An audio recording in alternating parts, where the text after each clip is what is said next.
Okay, I don't know what's going on. Am I live? What? I don't know what's going on.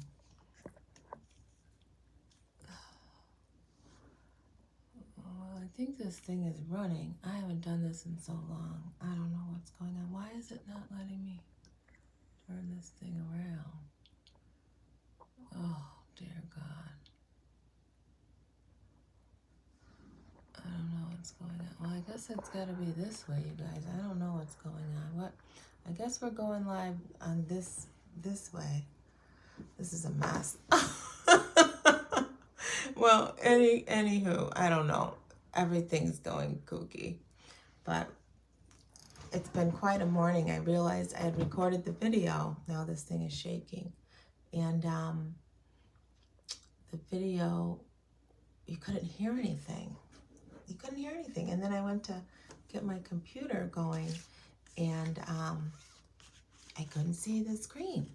So I don't know what's going on today. I don't know why this is going vertical.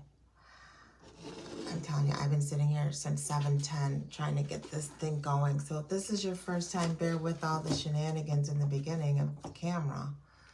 But, okay, it looks like someone's watching. If you can hear me, say something. Are the comments even on? I gotta take my deep breath. This is a lot. Okay, well, I think we're good. I don't know. Hitting the table. This is shaking.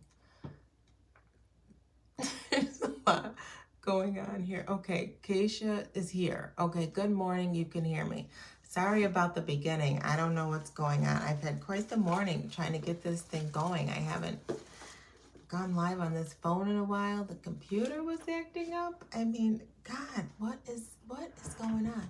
So, anywho, I'm Shena. We've been reading the Old Testament. We finished the New Testament. Now we're in the Old Testament book of 1 Kings. And today we're going to read 5 and 6. 5 is not that long, so we're going to tackle chapter 6 as well. Okay, I hope your morning is going well and you woke up chipper and ready to go today. So I would have had this live stream going earlier, but I could not get anything going. So I got to take a sip for the Lord and settle down. All right. And I don't know why the phone's just letting me have it go this way. Maybe that's a new thing they've got going on. But anyways, to God be the glory. We're here together and we're going to just start reading. 1 Kings chapter 5. I feel like I'm out of breath. Why am I out of breath? King Hiram of Tyre had always been a loyal friend of David. So when he learned that David's son Solomon was the new king of Israel, Hiram sent ambassadors to congratulate him. Then Solomon sent this message back to Hiram. You know that my father David was not able to build a temple to honor the name of the Lord, his God, because of the many wars he waged with surrounding nations. He could not build until the Lord gave him victory over all his enemies. But now the Lord my God has given me peace on every side, and I have no enemies, and all is well. So I am planning to build a temple to honor the name of the Lord my God, just as he instructed my father that I should do. For the Lord told him, your son, whom I will place on your throne, will build the temple to honor my name. Now please, command these cedars from Lebanon to be cut for me. Let my men work alongside yours, and I will pay your men whatever wages you ask. As you know, there is no one among us who can cut timber like you Sidonians. So I remember saying yesterday, those Sidonians had a purpose. They could cut some wood. So, see, God gives everybody something to do. When Hiram received Solomon's message, he was very pleased and said, praise the Lord for giving David a wise son to be king of the great nation of Israel. Then he sent this reply to Solomon. I received your message, and I will do as you ask concerning the timber. I can supply you with both cedar and cypress, My servants will bring the logs from Lebanon mountains to the Mediterranean Sea and build them into rafts. We will float them along the coast to whatever place you choose. Then we will break the rafts apart and deliver the timber to you. You can pay me with food for my household. So Hiram produced for Solomon as much cedar and cypress timber as he desired. In return, Solomon sent him an annual payment of 100,000 bushels of wheat for his household and 110,000 gallons of olive oil. So the Lord gave great wisdom to Solomon, just as he had promised. Remember, he made that promise in the dream. And Hiram and Solomon made a formal alliance of peace. And the next section is the temple laborers. Then King Solomon enlisted 30,000 laborers from all Israel. He sent them to Lebanon in shifts, 10,000 every month, so that each man would be 1 month in Lebanon and 2 months at home. Adarim was in charge of this labor force. Solomon also enlisted 70,000 common laborers, 80,000 stone cutters in the hill country, and 3,600 foremen to supervise the work. Now see, Solomon knew how to delegate here. Everybody had something to do. At the king's command, the stone cutters quarried and shaped costly blocks of stone for the fountain of the temple. Men from the city of Gabriel helped Solomon's and Hiram's builders prepare the timber and stone for the temple.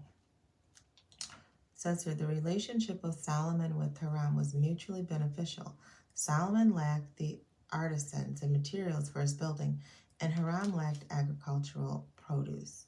Although the Bible makes no comment on this arrangement with the Canaanite king, it is still to be wondered how much this affected Solomon's later apostasy.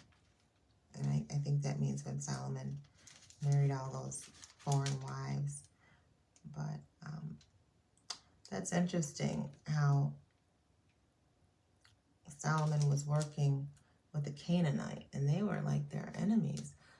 Okay, good morning. Hi, Lisa. You made it on here. It's your nephew's birthday today. Is it Lannon's birthday? All right, so Solomon's labors amounted to a draft of people for work on building projects. The prophet Samuel had warned Israel that the future kings would oppress them in this manner. The Hebrew word shalom indicates more than the absence of conflict. It's a harmonious relationship resulting in security and wholeness alike. Okay, so when Hiram and Solomon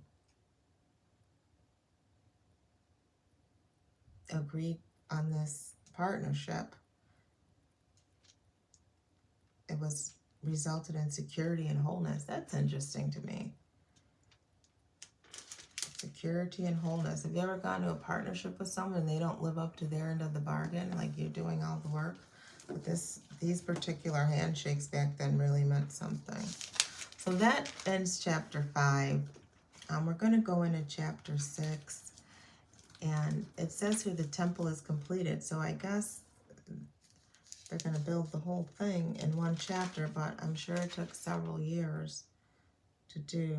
It says the 480 years are sometimes interpreted as figurative, namely the result of the multiplying the 12 tribes by the standard length of generation. But taken literally, a simple calculation from the 4th year of Solomon would date the Israelite exodus from Egypt at 1446. All right, it was, sorry you guys, we're on chapter 6. It was in mid-spring during the 4th year of Solomon's reign that he began the construction of the temple of the Lord. This was 480 years after the people of Israel were delivered from their slavery in the land of Egypt. Okay, so I thought it wasn't that many years to build. That's how many years since they were free. The temple that King Solomon built for the Lord was 90 feet long, 30 feet wide, and 45 feet high. The foyer at the front of the temple was 30 feet wide, running across the entire width of the temple. It projected outward 15 feet from the front of the temple. Solomon also made narrow recessed windows throughout the temple. The temple was built according to David's plan, and these plans included many details that are now known to have been common in temple designs at the time. A complex of rooms was built against the outer walls of the temple, all the way around the sides and rear of the building. The complex was 3 stories high, the bottom floor being 7.5 feet wide, and the second floor 9 feet wide, and the top floor 10.5 feet wide. So I don't think this is very big. I mean, but I'm not really good with these measurements, but the rooms were connected to the walls of the temple by beams resting on the ledges built out from the wall, so the beams were not inserted into the walls themselves. The stones used in the construction of the temple were pre-finished at the quarry, so the entire structure was built without the sound of a hammer, axe, or any other iron tool at the building site. Well, that's interesting too. The entrance to the bottom floor was on the south side of the temple, and there were winding stairs going up to the second floor and another flight of stairs between the second and third floors. After completing the temple structure, Solomon put in a ceiling made of beams and planks of cedar. As already stated, there was a complex of rooms on 3 sides of the building attached to the temple walls by cedar timbers. Each story of the complex was 7.5 feet high. Now, you guys, does that sound big to you? Because, I mean, an average, person could be 6 feet tall. I thought the temple was really big.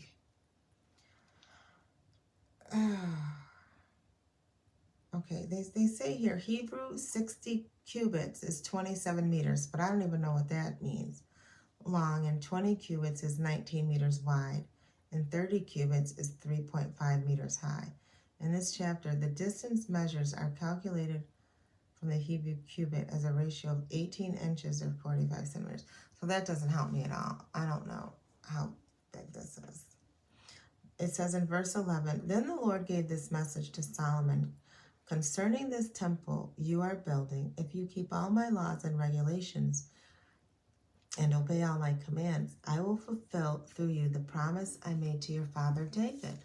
I will live among the people of Israel and never forsake my people." So Solomon finished building the temple. The entire inside from floor to ceiling was paneled with wood. He paneled the walls and ceilings with cedar, and he used cypress for the floors. He partitioned off an inner sanctuary, the most holy place, at the far end of the temple. It was 30 feet deep and was paneled with cedar from floor to ceiling. The main room of the temple outside the most holy place was 60 feet long. Cedar paneling completely covered the stone walls throughout the temple, and the paneling was decorated with carvings of gourds and open flowers. Okay. Solomon prepared the inner sanctuary in the rear of the temple where the Ark of the Lord's covenant would be placed. This inner sanctuary was 30 feet long, 30 feet wide, and 30 feet high. Okay, so that room was a little bigger. Solomon overlaid its walls and ceilings with pure gold. He also overlaid the altar made of cedar. Then he overlaid the rest of the temple's interior with pure gold, and he made gold chains to protect the entrance to the most holy place. So he finished overlaying the entire temple with gold, including the altar that belonged to the most holy place. Within the inner sanctuary, Solomon placed 2 cherubim made of olive wood, each 15 feet tall. That's tall. The wingspan of each of the cherubim was 15 feet, each wing being 7.5 feet long. That's really long. The two cherubim were identical in shape and size. Each was 15 feet tall. Solomon placed them side by side in the inner sanctuary of the temple. Their outspread wings reached from wall to wall, while their inner wings touched at the center of the room. He overlaid the two cherubim with gold. That's interesting too. All the walls of the inner sanctuary and the main room were decorated with carvings of cherubim, palm trees, and open flowers. The floor in both rooms was overlaid with gold. For the entrance to the inner sanctuary, Solomon made double doors of olive wood with 5-sided doorposts. These doors were decorated with carvings of cherubim, palm trees, and open flowers, and the doors were overlaid with gold. Then he made 4-sided doorposts of olive wood for the entrance of the temple. There were 2 folding doors of cypress wood, and each door was hinged to fold back upon itself. These doors were decorated with carvings of cherubim, palm trees, and open flowers, and the doors were overlaid with gold. The walls of the inner courtyard were built so that there was 1 layer of cedar beams after every 3 layers of hewn stone. The foundation of the Lord's temple was laid in mid-spring of the 4th year of Solomon's reign. The entire building was completed in every detail by mid-autumn. Okay, so spring to autumn, 2 seasons had gone by, so there's a little length of time, mid-autumn of the 11th year of his reign. So it took 7 years to build the temple. So if it took 7 years, it had to be bigger than I'm thinking it was. I'll have to investigate that because I'm curious. But the temple is built now. It took 7 years, and there's a lot of gold in there. So that's our reading for today. It was a little, I felt like it was a little all over the place. But nevertheless, God's word has gone forth. I trust that God had you hear what you needed to hear, and I'm thankful for Lisa and Acacia joining me this morning for the reading of 1 Kings chapters 5 and 6. I'm going to trust that your day is going to go well. Whatever you've got planned, do it in the name of the Lord. Don't leave him out. And have a wonderful day today. Always remember, true healing begins with self-love. Why? Because God is love and he lives on the inside of you. Bye. Love you.